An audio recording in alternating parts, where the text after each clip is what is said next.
Viewers, in his 15-minute address or thereabouts, the Prime Minister today making a very forceful case for brand India. He came out and he has said emphatically that India is a force for global good, and India's development, its emergence on the global stage, is in the interest of the international community at large. You can see him there as he approached the lectern about 20 minutes back, looking extremely confident there, bowing to the boss of the United Nations, Antonio Guterres, and then turning to face the assembly. Very importantly, the Prime Minister making an overarching speech, absolutely holistic in his approach and outlook, underlining the contributions of India, a preeminent democratic society, to strengthening the global order. Let me very quickly go over the 5 points. Apart from emphasizing that India is a force for global good, the Prime Minister also said that in the fight against global warming, India that contributes very little by the way of emissions is doing the most today amongst the developed nations to curb pollution and, of course, alleviate the prospects of global warming. He also said that India stands for peace, never gave the world yudh, which is war, but budh. Very, very important. Peace. He also says India stands against terror as it threatens humanity and the global order as envisaged by the United Nations system. And he says by practicing Sabka Vikas, Sabka Saath and Sabka Vishwas, India is a natural convert to multilateralism, which is going to be a stabilizer in the years ahead. I want to go straight across to Megha Prasad. But before that, I want to also introduce our panel very quickly. We have with us a number of guests and experts, some of the leading analysts in the world. Elizabeth Threlkeld is a fellow and deputy director of the South Asia program at the Simpson Center. We also have with us K.C. Singh, former secretary of the MEA. Brahmachalani, strategic affairs expert. We will be joined by Kamal Sibal, former foreign secretary, in just a few moments, and M.K. Bhadra Kumar, former secretary of the MEA, just in a moment or two. I want to quickly come out to you. Elizabeth Threlkeld, you've perhaps heard the address. You've heard what the Prime Minister had to say, touching upon the larger issues. What do you make of a speech which was free of any traces of rancor, steered clear of any references to Pakistan, or, of course, publicly shaming or naming any one particular country as the epicenter of global terror, even though there has been pressure on the Prime Minister to perhaps combat the propaganda that India has been facing from Pakistan? Yeah, I thought it was certainly an interesting speech and an optimistic one, as you point out, and particularly in the current environment in which multilateral calls for action are perhaps falling on deaf ears. It was certainly a breath of fresh air in that way, that he did seem to be trying to build more of a global coalition to combat some issues along the lines of climate change. So I think it was overall a very optimistic address. Let me bring in Kamal Sibal. Kamal Sibal also joins this broadcast. Kamal Sibal, straight off the bat, what did you make of the Prime Minister's speech there?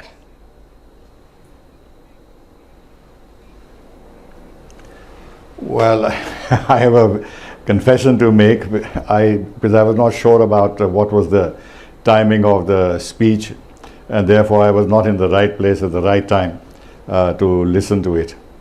But Let me hear the comments that others have made, then I'll give you my reaction. Okay, well, it was an overarching speech, and Brahmachalani, you probably heard a little bit of it or most of it. What do you make of it? It was a prudent mix of global and regional concerns that Prime Minister Modi articulated. I thought it was a very balanced, statesman-like speech in which the central theme was that India is a force of peace and stability in the world, both on the important issue of global warming as well as on the issue of international terrorism. He pointed out what India is doing, what contribution India is making, especially to combat global warming. And on international terrorism, he underscored the point that this scourge is an international problem that it can only be combated through concerted international action. I think that message that he drove home, that what we need is sustained international campaign against terrorism, was a good point that he made, because international terrorism can only be fought if there is a sustained international campaign. The American war on terror that began right after 9/11, that war on terror stands largely derailed. It needs to be put back on track. The Americans have to focus more on the larger issues, on the ideology driving international terrorism. The ideology is very clear, the ideology of jihad, of radical Islam. And I think the Prime Minister Modi's speech, without mentioning Yes. the ideological element driving international terrorism, did drive home the central message that we need a sustained, concerted international campaign. Also on the issue of global warming, I thought his message to the international community was very sound and pointed, which is that India is not contributing that much to global warming, yet it's playing a lead role in stemming global warming. In fact, under the Paris Accord, India has committed to reduce the carbon intensity of its economy by 30% by 2030, which is only 11 years from now, and that India is making a major push to embrace renewable energy technologies. Yes. Well, let me very quickly tell our viewers who are perhaps connecting right now to Times Now that this was a statesman-like address. No rancor, no references to obviously ill-disposed neighbors to India, especially neighbors like Pakistan. Zero reference.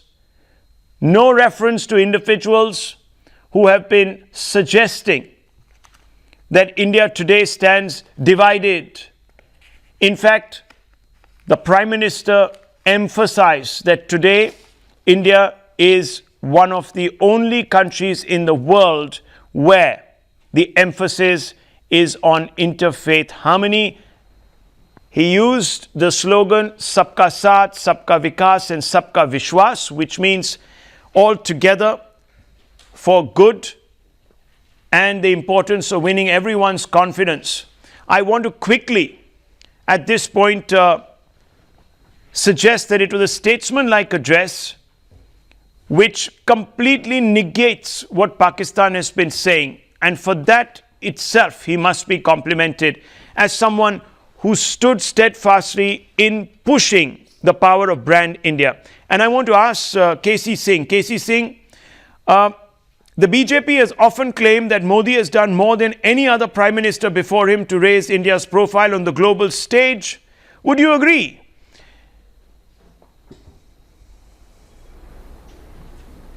I think all comparisons are odious. They're different times. It's not good to compare because each context is different. You don't want to run down the current occupant of the chair or belittle the ones before. I think different prime ministers have carried the flag in their own way under very adverse circumstances when India was isolated many times. You had Kissinger, Nixon opposing you. You took on Pakistan at that stage. So historically, it's not good to compare. But I would agree with you that this was an extremely statesman-like address by the Prime Minister. He wove the themes of his domestic development schemes into the global narrative. He took up global issues, which, as you know, UN Secretary General had focused on environment. There was a special summit meeting, which unfortunately President Trump never attended. But that focus was there of this particular UNGA meeting, and Prime Minister kept the focus on that. And overall, I'm very glad he didn't mention Pakistan. He didn't even go when he referred to terrorism. He stuck to the broader theme that this is not an issue involving any single country. It's what requires the whole world to come together. Yes. So it was a very elevated address which stuck to the high road, elevated theme. But the only problem is that, there is a dichotomy in the Prime Minister's approach. Your domestic policy is majoritarian. What you do within the country is now at variance with what you go and tell the international community. So now, you have to, a statesman has to be a statesman at home and statesman abroad. You can't have a different approach at home and go abroad and be a statesman. I wish he would bring the same approach back home.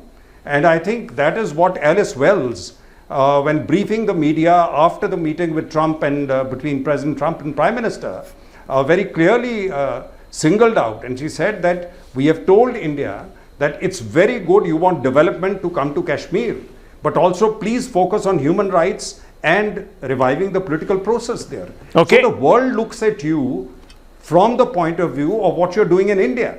So you can't be doing different things in India and preaching separately abroad.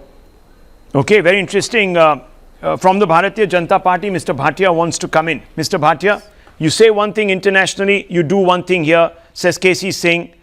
While it was a statesman-like address, he obviously is trying to suggest that it doesn't live up to the sentiments that were expressed or the actions that are. I will come and react to what Mr. KC Singh said in the end, but I think today Narendra Modi ji spoke like a global leader. And he showed the world what India has been doing for the global betterment and how other countries who claim to be very progressive have been lagging behind. The first part of the speech, there were three parts to it as I was analyzing. First part was how India is progressing under the leadership of Narendra Modi ji. He mentioned these social reforms that have taken place like Ujjwala Yojana, like Aadhaar card scheme, like Jan Dhan Yojana. The second part was not centered around India, but the role that India has played to ensure that the problems that the global countries are facing are rectified by India's positive presence. And there he spoke about the UN peacekeeping force. He spoke about no more single-use plastic, and he gave a very good analogy when he said, I saw that line on the UN headquarters building and we have already started following. And third was the issue of global warming. The emissions made by India are very low, but to improve the scenario of global warming, India is coming forward. And the most important message, I think, was in the end when he emphasized what the world needs to do regarding issues like terrorism. Terrorism is an issue which concerns every nation that abides by law, that wants peace in the world. And then there are nations like Pakistan, which I'm happy that, Narendra Modi ji in his wisdom has not mentioned, but the world understood and he got a round of applause for that. And second is also the fact that you cannot sit and watch when other nations are suffering because they are abiding by the international law. It is the responsibility of every state, developed or developing, to come forward to the rescue of other nations and penalize and punish rogue nations like Pakistan. But KC Singh says there's a dichotomy. You haven't addressed I would, yes. To Mr. KC Singh, I would only say that Narendra Modi ji took a historical decision of abrogating Article 370 and 35A. And first of all, in the United Nations, and Pakistan wanted to ensure that they have support from other global leaders. Mr. KC Singh should remember that all the important countries that matter, like US, Russia, came out to support us, not Pakistan. And that itself is, I think, a stamp of approval, which we don't need, but at the same time showing that our foreign policy is on the right track. And second, about the media also, I think our vibrant democracy itself is an example for others to follow, sir. And we have a very robust judiciary, the Honorable Supreme Court, which also has not intervened in the matter. So we should not fall prey to some media sections that have their own agenda or are propagating falsehood. Well, Prime Minister now stepping out of the United Nations. He leaves, in fact, for India right after this speech. So he's not going to be hearing Imran Khan, who's going to be speaking in just about 20 odd minutes or so. So there's no possibility of the Prime Minister, in fact, responding to Imran Khan, already making a statement by completely obliterating any references to Pakistan or the charges that Pakistan has leveled against India, as well as, of course, any doubts that anyone harbored that the Prime Minister would reduce this to a rancorous contest. So you're seeing the Prime Minister exiting. He's going to be taking a flight. He has concluded what many believe has been a historic tour in the United States. In fact, achieving what few others have done in the past, which is projecting the strength of India's brand. And I want to very quickly, once again, bring in Elizabeth. Elizabeth, I just wanted to ask you, the Prime Minister made it his mission to project the India story on the global stage. Now, how far do you think he has succeeded in doing so? I think if you look at his trip as a whole, it certainly did make an impression, but at least in terms of how it was received here in the US, it's an interesting time politically here in Washington as well, and so perhaps some of the headlines that he might have made were a little bit buried below the developments that we're seeing in Congress with President Trump. So in terms of timing, that might be a little bit difficult just for outreach to standard, everyday Americans, but certainly a strong showing with the Indian diaspora community in Houston, as well as a speech at the UN. I will point out, though, a couple issues. We were expecting or anticipating the announcement of at least a limited trade deal between the US and India as the conclusion to his visit this week, and it appears that has not happened. Just seeing reports that there remain a few issues on both sides: dairy imports, the price of certain pharmaceutical imports, and then also the question of IT and communications infrastructure seem to be the holdups, at least according to media reports. And so I think that is one thing that we were anticipating that we didn't see, which might happen later on. The president said he would anticipate some action soon, but that certainly would have been an even stronger end to his visit. The ministerial level meeting of the Quad countries, though, was certainly a key moment just in terms of India continuing its role internationally in cooperation with the US and other partner countries. Okay, we're getting visuals also of the Prime Minister meeting the Indian contingent there, as well as other officials of the United Nations, perhaps saying his thank yous to the various diplomats and officials who have helped him make this particular visit, at least as far as projecting the power of brand India is concerned, a success. Let's just put those visuals out. Nizam Bhai, if you have them, can we please put them out? Let's put them out. Okay, 10 seconds, I'm being told by our director. They're going to come on the screen. It'll be interesting to see the Prime Minister there. I just want to very quickly open this out. Paranjoy Thakurta, welcome to the show. I just want to ask you a couple of straight off the bat questions. Now, this particular speech draws the curtain on what many people believe has been a very successful visit to the United States. Has Narendra Modi underscored that he is India's best brand ambassador? That's a matter of opinion. You are entitled to yours. I would take a slightly different point of view. If you look at his speech, as Mr. Gaurav Bhatia rightly pointed out, the first part of it, he was apparently catering to a domestic audience. The second part of it, he talked about history, talked about global issues. There were no surprises. It was all along predictable lines. Now, if you want to look back at his visit, how successful was it? I think the fact that the US said, normalize what's happening in Kashmir, ease restrictions, is something I'm sure the government of India was not exactly overjoyed hearing. The fact that Pakistan, I believe that India, Pakistan, you don't like that hyphenation, but in the eyes of many in the rest of the world, it was hyphenated. You may not have mentioned 370, you may not have mentioned Kashmir. Issues on trade, issues on H-1B visas, I don't think significant progress was made. If a particularly LNG, a liquefied natural gas deal by one of the sponsors of the Howdy Modi event at Houston, if it actually comes through in its present form, it's just an MOU, a memorandum of understanding, it'll be prima facie heavily weighted against India in favor of the American partner.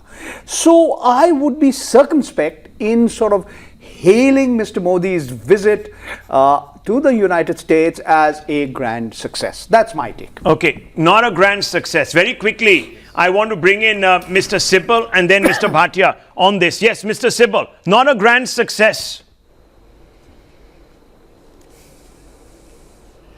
Look, I have now heard what was said, and I've got a big picture about Prime Minister's speech.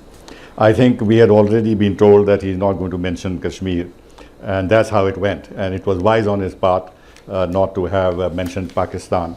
Now, insofar as terrorism is concerned, this is an issue which he's been flagging.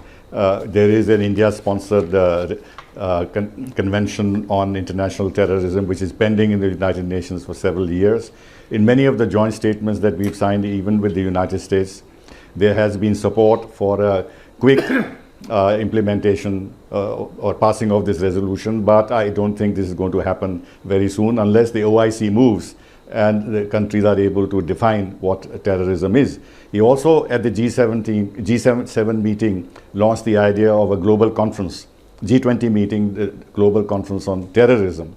Now, that is an idea which is not necessarily linked to the CCIT, the Comprehensive Convention on International Terrorism in the United Nations, but could be actually promoted in a different format, and that would be a step forward in terms of sensitizing the global community about the shared dangers that terrorism poses. But here, you know, we are talking about the dichotomy between India's, Modi's statements abroad and what he does at home. Look at the dichotomy of the United States of America.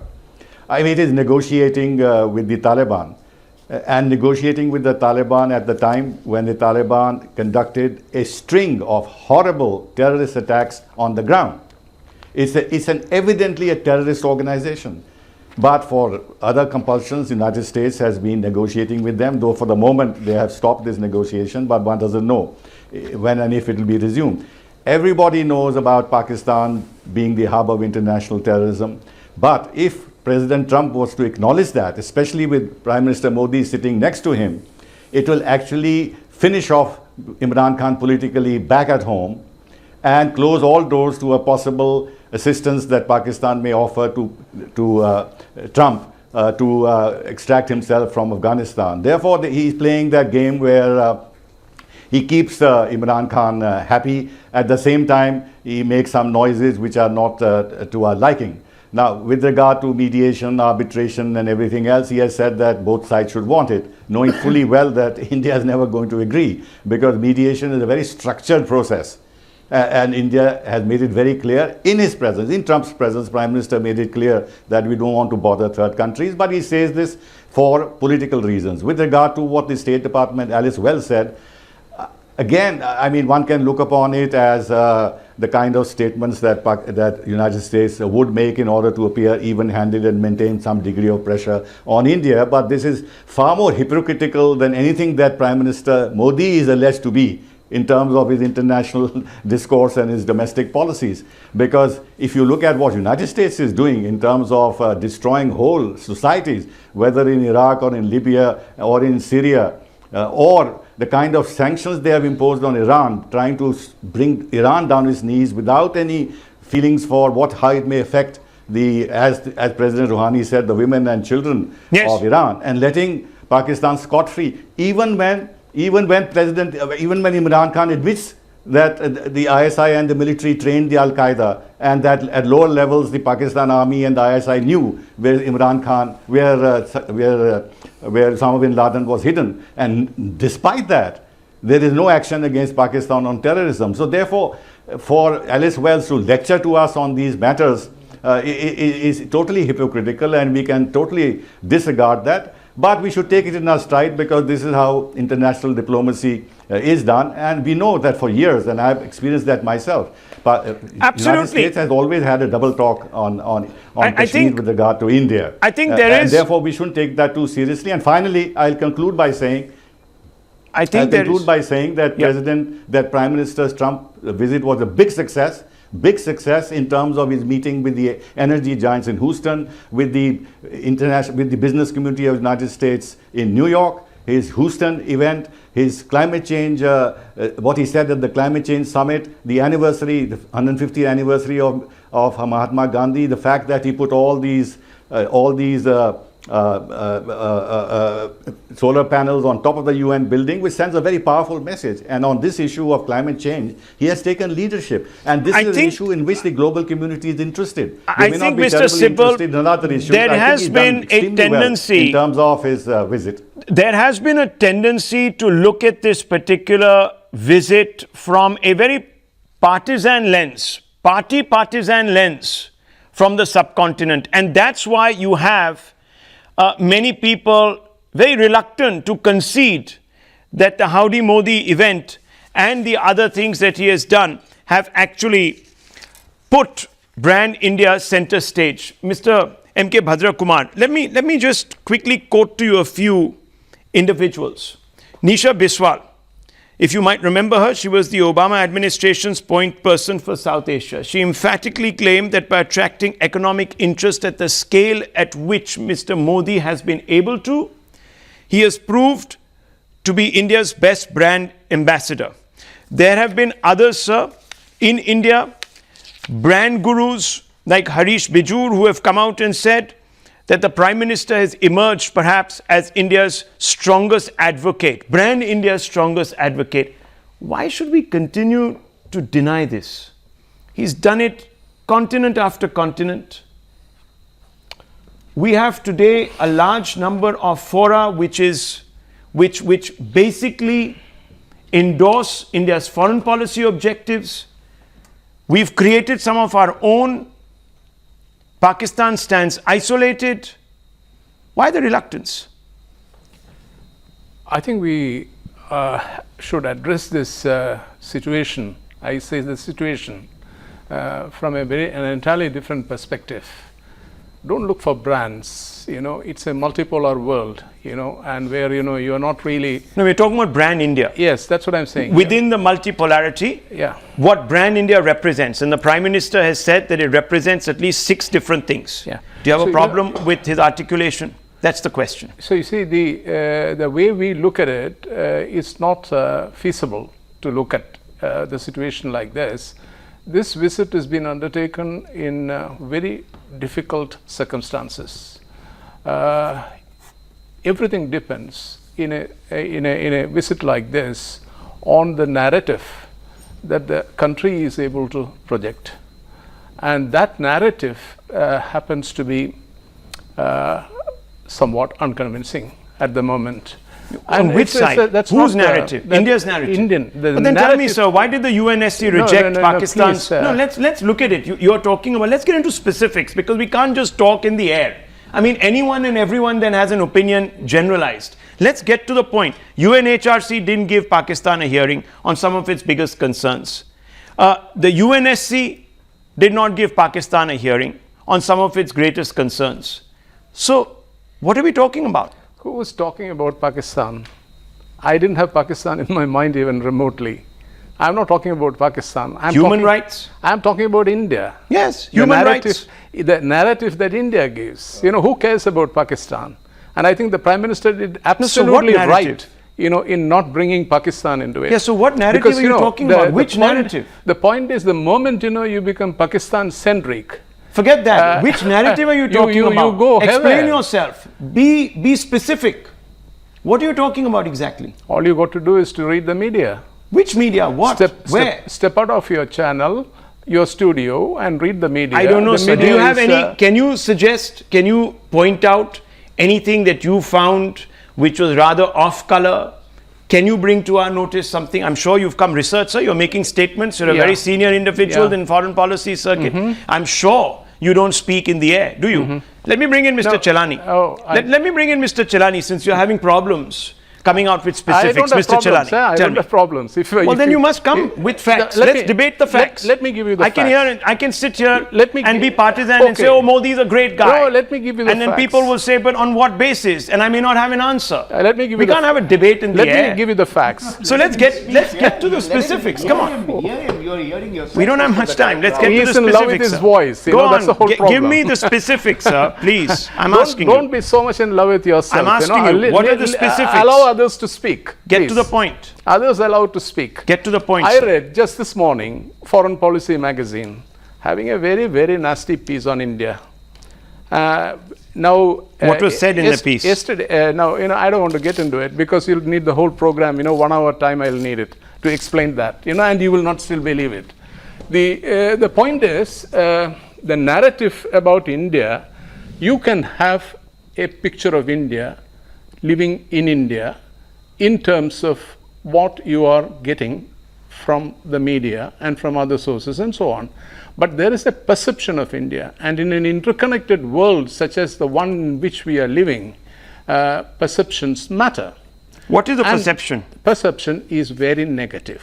On what very account? Negative. On what account? For example, another piece I read this morning was by a noted professor and an Indologist from Uppsala University. Sure. He's a professor of government in Uppsala University. And he has written a piece, and in the East Asia Forum, which is fairly well read in academic circles and intellectual circles, he has said democracy is dying in India. What's his name? I think I know who you're talking about. What's his name? Stein. Okay. Yeah. So democracy is dying in India. Let me bring in Mr. Brahma Chelani. Democracy is dying. That's the perception that the world is laboring under. Democracy is dying. It's a very important point because the Prime Minister started by advertising the power of India's democracy, saying it's the largest. Unfortunately, Indian democracy has become as polarized as American democracy. Just the way Trump is a lightning rod in the United States, Modi is similarly the lightning rod in India. And I think this split that we have, where critics look at Modi in a particular way, they look at him as somebody who's threatening Indian democracy, undermining Indian democracy. They charge that he's promoting majoritarianism. Come what may, these critics will not change their opinion. Just the way you have in the United States a large number of people who are even trying to expel the elected president from office. But I think, objectively speaking, one has to admit two things. One, that Modi has raised India's profile internationally. And even in a difficult situation like this, after having taken the action on J&K and having faced some international fallout, not only has he managed the international fallout reasonably well, but he continues to raise India's profile. On the other hand, one has to admit that India gets a bad international press. There's no doubt about that. And this has largely to do with the fact that the government of India doesn't have a media policy. We need to understand that in today's interconnected world, the media is a very important element in international relations. And the host of negative articles that appear on India, especially in leading newspapers like the New York Times and the Washington Post, yes, these two newspapers rarely publish anything positive on India. Now, whose fault it is? Of course, we can blame the newspapers, but we must also blame the Indian government for not addressing this issue. And successive Indian governments, it's not just this one. I mean, their outlook on India has been unflaggingly negative for decades altogether. I want to quickly go across to KC Singh. KC Singh, Undermining Indian democracy, big charge coming in. 24 heads of state, some of the most conscientious ones in the world. Forget about Trump, because many people think that he's not conscientious at all. But we're talking about the Premier of New Zealand. We're talking about other individuals who have firmly shown that they are well disposed towards upholding democratic order, have met with the Prime Minister. Now, would these people be shaking the hands of an individual who is, to quote some of our great experts here, murdering democracy at home? Mr. K.C. Singh. Rahul, the way you frame the issue, I mean, it's obviously not answerable in that form. No, internationally, naturally, because the criticism is bizarre. So I'm only asking you the question that is being expressed here. No, or Putin's, or go ahead. Or President Xi Jinping, when he goes to a convention for what he's doing in Hong Kong, you think his hand would not be shaken. Now, let's not delude ourselves. The fact remains that the overactivism of the agencies, we had pictures today of a very senior leader who went to the ED and said, now suddenly you discovered a case because there are elections in Maharashtra. So whom are we deluding? The fact remains that the minute you join the ruling party, all cases disappear. The minute you're opposing the ruling party and an election comes up, suddenly cases are discovered. Now the world is not blind when they're looking at it, but most of the world will ignore it. The world has economic interests in India and they will largely follow them. But I think that today in the newspaper in Express, there's a former judge of the Supreme Court has written a piece on Article 370. And he says why the procedure has not been followed.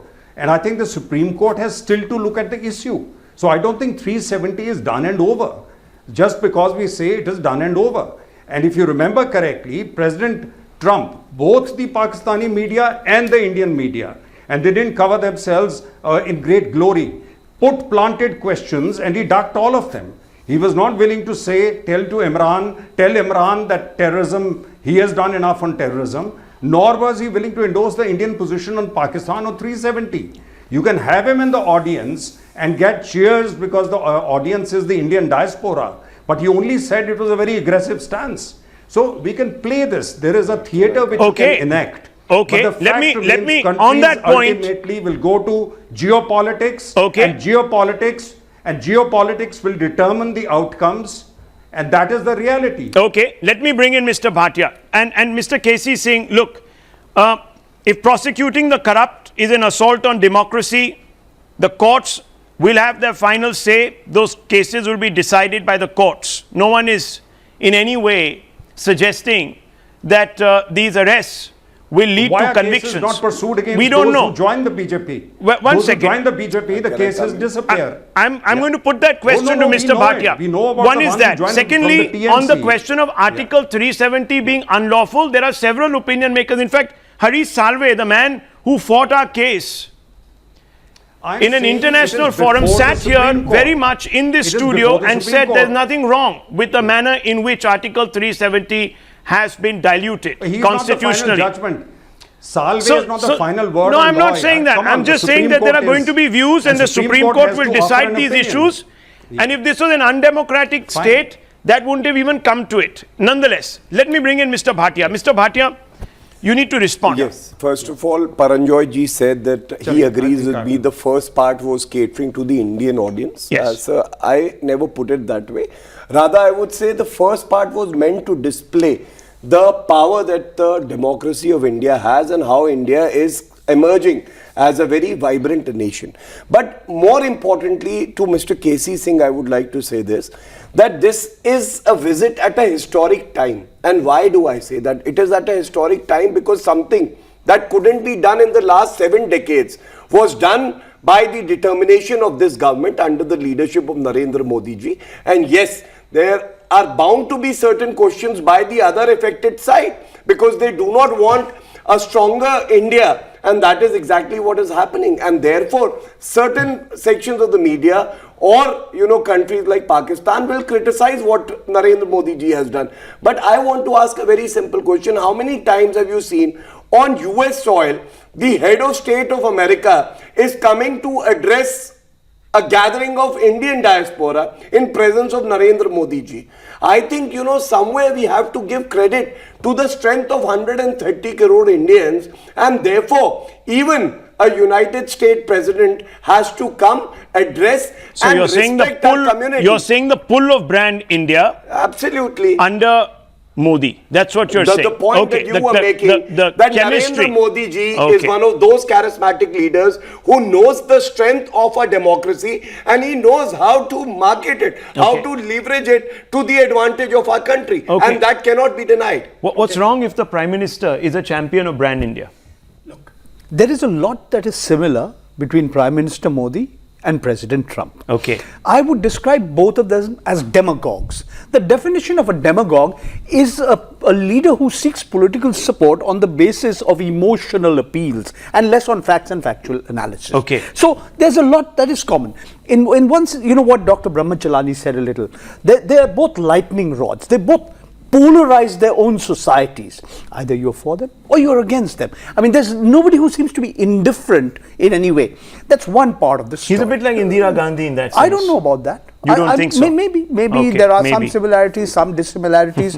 But the point is, for Mr. Trump, it was very important for him to look at the constituency of non-resident Indians, who are a wealthy group of people in America. He's got a little over a year down the line. He's going to be, he's going to stand for re-election.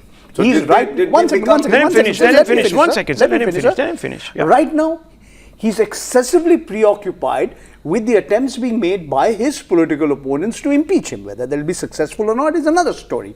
So what I'm trying to say, how historic things are, how they are not, at the end of the day, we'll have to wait and watch. Okay. All I'm trying to say is that Mr. Chelani is right. The profile of India has been raised. But in what way? Positively or not quick so counter. positively? Okay, quick counter. one second, sir. One second. I want to go across to Sadanand Dhume. WPS Sidhu has also joined the broadcast, but Kapil Sibal was raising his hand. Kapil Sibal, yes. I'm sorry, Kamal Sibal. Kamal Sibal, sorry. Brother. You're infinitely more wise than couple of Mr. things. Kapil Sibal. Let me make it up to you on national TV. No. Go ahead. No, Yes. no, there are a few things that I want to say, and I'm surprised that some of the comments that have been made. First of all, drawing a comparison between Trump and Modi. Look at the background of the two people. Look at the language Trump uses, the incoherence of Trump, the inability to actually string two sentences coherently together, and look at Modi's oratory. And his mastery of detail and the way he explains what he is doing at various levels for the upliftment of India. He is representing a developing country and the leader of a country, developing country, which has certain aspirations. And our friend Trump is the leader of the most powerful country in the world and the most wealthy country in the world, and a country which is intervening everywhere on the globe. America first. This is not what Prime Minister Modi's agenda is. Where has he intervened? Where has he disturbed societies? Where has he done the things to flex muscles and threaten military action against countries or declare countries terrorists and this and that? So this is an absurd comparison. Number two, that if you look at the world, Yeah. I'm always a bit surprised that when we seem to think that United States and Britain and maybe one or two European countries constitute the world. Do you think that countries in Africa, countries in Latin America, in Southeast Asia, Russia or China are really looking at what is happening in India with the same kind of eye as certain lobbies in United States and Britain, the liberal Western lobbies, the English-speaking world? Why do we have this obsession that we conflate the world with a few countries, and whatever their newspapers, New York Times or Washington Post says becomes world opinion? For heaven's sake, let's get out of this. Well, let us get out of this mindset. Some people here And these still papers are totally put the white man and hypocritical. his view But on a pedestal, and that's an unfortunate outcome of perhaps their own experiences of the past. Now, unfortunately, that's the way it is. The third thing I want to say, Yeah. two small points. One is that this trade deal could not be signed because Piyush Goyal has been saying publicly for a long time that I am waiting for an invitation to go to United States and I can have discussions with Lighthizer and these issues can be sorted out. It's only at the last minute that he was asked to go there, and hence some of the red lines that we have with regard to medical devices and others could not be properly discussed. Therefore, I won't give too much importance to the delay in the trade understandings, because it's largely the responsibility of the United States. And lastly, the fact that Prime Minister met Rouhani, I think it was a show of independence that we are not going. Trump can decide, it can say that Iran is the biggest terrorist country in the world. And talk about the bloodlust of Iran, and sanction Rouhani. But Prime Minister went and met Rouhani, and I think this goes to the credit of our country that we are following an independent policy and pursuing our interests with everybody. Okay, so let me bring Russia, with China. I think you make a good point. Let me bring in Sadanand Dhume, author and journalist. Sadanand Dhume, we have had now an opportunity to look back on this entire trip. The Prime Minister exits the United States, perhaps even as we speak. He's going to leave straight after his speech, which he has completed about half an hour back. I want to ask you, looking back on this visit, do you believe that the Prime Minister has turned out to be the driver of the India story and has done it successfully? It's a tough question to answer in a sort of yes and no manner, Rahul. If I were to look at the positives, I would say, for example, the very high energy event put on in Houston with the attendance of the US president certainly was one of the positives. I think the speech today at the General Assembly, I'm glad that he did not get into the sort of Pakistan bashing that some people would have expected and tried to take the high road. However, I have to sort of agree with a couple of your other panelists and point out that there's a bit of a paradox here, because on the one hand, it is very true that Modi has used his domestic political appeal and his thumping electoral victories to project himself with greater force than many of his predecessors. And to that extent, he has raised India's profile. But at the same time, it is certainly true that many of his domestic actions, not just Kashmir, but also some of sort of larger issues within the party and some of the rhetoric towards religious minorities has meant that India's international image at the same time has taken a beating. Okay. So it's a kind of sort of strange thing where you can't define it entirely one way or the other. Can I ask you a counter question on this very point? True. Mr. Dhume, I've just heard that in his speech, and this is an admission on the part of Imran Khan of his own failure, he says, why is it that no one in the world is talking about Hindu terror? He says. He's beating down on the lectern while he made this comment. Now you talk about the fact that there is a majoritarianism in this country which is dividing people, that is quashing the rights of a certain minority in this country, but it's not reflecting in any of the exchanges on the global stage. In no joint agreement, in no joint bilateral engagement has majoritarianism come up at all. So obviously the Prime Minister has been able to, in your words, market his success at achieving Sabka Saath, Sabka Vikas and Sabka Vishwas very well, because that is what is constantly said. He manages the headlines. So how do you respond to this? It's very simple. It's when heads of state meet, they don't put out their disagreements in joint statements. If you talk to people, for instance, I'm in Washington, if you talk to people on the Hill, if you talk to members of Congress, I'm not saying that it's one-sided, but I'd say that compared to, say, a year ago, or compared to 2 years ago, there has certainly been a great diminution in India's appeal among sections of the... You can say that that's all wrong, but that's just a reality. That's just a fact. The fact is that the government may not say everything in a public statement. Some of these statements are made. Some of these are with empirical data. this is It's an also true assessment. that It's a all subjective governments have- assessment on the part of Sadanand Dhume. Let's get to the, let's not play with words. These are not facts. Do you have a Precisely, and I'm statistic to telling show you- that the negative mentions about India in the media in the West have gone up 50%, 75%, 85%? There's no way of knowing. So you could be opening a particular paper which might actually being fed a particular narrative to represent a particular point of view, and you might conclude that. So Sadanand, you know, you're too far too intelligent to know that you're being slightly specious with the facts. Now come on. Excuse me.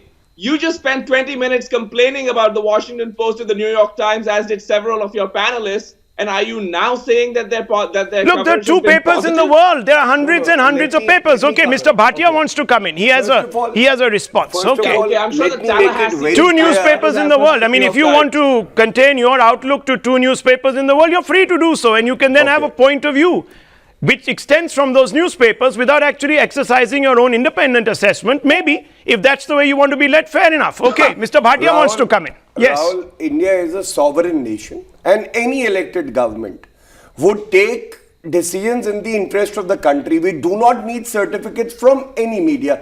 But as an example, just to counter what has been coming in this debate, when the Houston program took place, what were the headlines?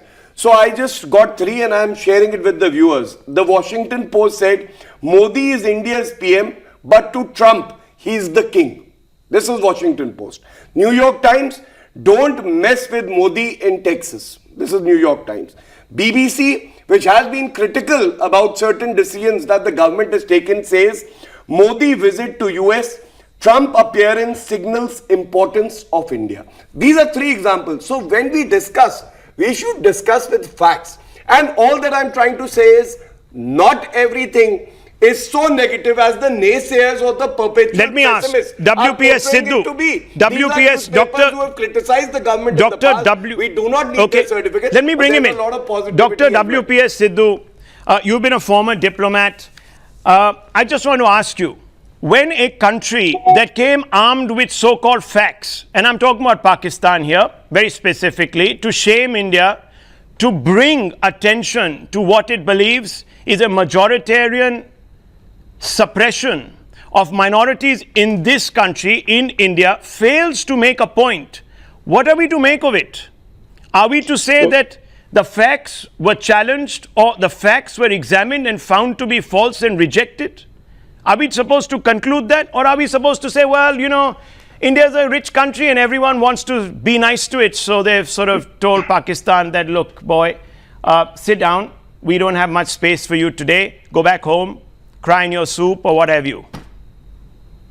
Well, first of all, thank you very much for having me here. And since we're emphasizing the need to get our facts right, I need to qualify that I've never been an Indian diplomat. I was never good enough. And well, I'm glad you put the record right. People than there. I've just always been a humble academic or an analyst. And I'm grateful for Maybe that you're very position. diplomatic. Go ahead. There's a couple of, that's very kind of you. There's a couple of things I think which are worth flagging first. Number one, when we're talking about brand India, what exactly is the brand? Or are we in fact talking about brand Modi? Now the two can be the same. It's not the first time in Indian history that that's been the case. Sure. We've seen that, for example, you remember Devkant Barua's very famous Indira is India and India is Indira. Here the names may be different, but the logic may still be the same. So I think we need to clarify what are we talking about when we say brand India. In his speech, the Prime Minister talked a lot about India's democracy, but I think global and globalization was a key element there as well, as was development. So I think it's in that context, and he made it a point of underlining time and time again that India is a developing country, one that is trying to still punch above its weight. And that, I think, is the kind of message which is being seen at the global level. It's also being recognized that the role, particularly this government is playing on leadership on climate change, I think is also being, one of the few times that you saw and heard applause in the General Assembly hall was on mention of that. So I think it's quite clear that there are different, we are very much at a crossroads. And what kind of a brand does India want to project is the first question I think we need to address. And then whether the second part there is, are we doing it well? And is the Prime Minister, or is this Prime Minister the best kind of brand manager, as it were? Okay, that's the question. Is he the best brand manager, Mr. Chelani? Well, I think on critical issues like environmental security, which is important to India's own future, Mr. Modi can boast of important successes. For example, providing 150 million new gas connections ensures that people are not burning cow dung or wood or engaged in other actions that undermine the environment. Similarly, how many countries in the world have banned single-use plastic items? India is actually just one of the handful of countries that has made this important move. Now, these are just two examples that underscore the emphasis on environmental security. Without protecting and preserving our environment, Indians cannot look forward to a robust future. And I think Modi's legacy, if it were to be defined by historians, would be seen, at least in terms of environmental security protection, as a positive one. Right. But I think there's one aspect which troubles me a lot. For example, today's New York Times has a article, and in the title, or at least in the sub headline, there is this reference to authoritarian Modi. Now, that's an adjective critics are employing wildly. I ask, sitting in India, as to what actions Modi has committed that would actually define him as authoritarian. Has he curtailed India's fundamental rights? Has he curtailed the rights of minorities? Has he weakened press freedom? I don't see any evidence that under Modi, India's democracy has become constricted in any manner, that fundamental rights are under assault. So I think we need to be very careful as to how, we're not like Modi, but to use terms that are misleading. Right. Actually raises the question as to whose duty it is to correct such wrong labeling, because it undermines the country's profile. Because when a reader overseas reads a headline like that, he actually assumes that India is becoming authoritarian. Right. You're very right. And of course, agendas can never be far behind. We don't know what agendas are at work behind the scenes. We leave it at that, viewers. I leave you with some excerpts of the Prime Minister's speech on some key issues. We've had an engaging, wide-ranging discussion. We haven't agreed, but that's okay. That's samvad. It's good for democracy. And it's good for democracy. And it's allowed in this country. Here you go, viewers. Listen to what the Prime Minister said. माननीय अध्यक्ष महोदय, संयुक्त राष्ट्र महासभा के 74वें सत्र को 130 करोड़ भारतीयों की तरफ से संबोधित करना मेरे लिए गौरव का अवसर है। ये अवसर इसलिए भी विशेष है क्योंकि इस वर्ष पूरा विश्व महात्मा गांधी की 150वीं जयंती मना रहा है। सत्य और अहिंसा का उनका संदेश विश्व की शांति, प्रगति और विकास के लिए आज भी प्रासंगिक है। अध्यक्ष महोदय, इस वर्ष दुनिया का सबसे बड़ा चुनाव हुआ। दुनिया के सबसे बड़े लोकतंत्र में दुनिया में सबसे ज्यादा लोगों ने वोट देकर मुझे और मेरी सरकार को पहले से ज्यादा मजबूत जनादेश दिया। और इस जनादेश की वजह से ही आज फिर मैं यहाँ आप सबके बीच हूँ। लेकिन इस जनादेश से निकला संदेश इससे भी ज़्यादा बड़ा है, ज़्यादा व्यापक है और ज़्यादा प्रेरक है।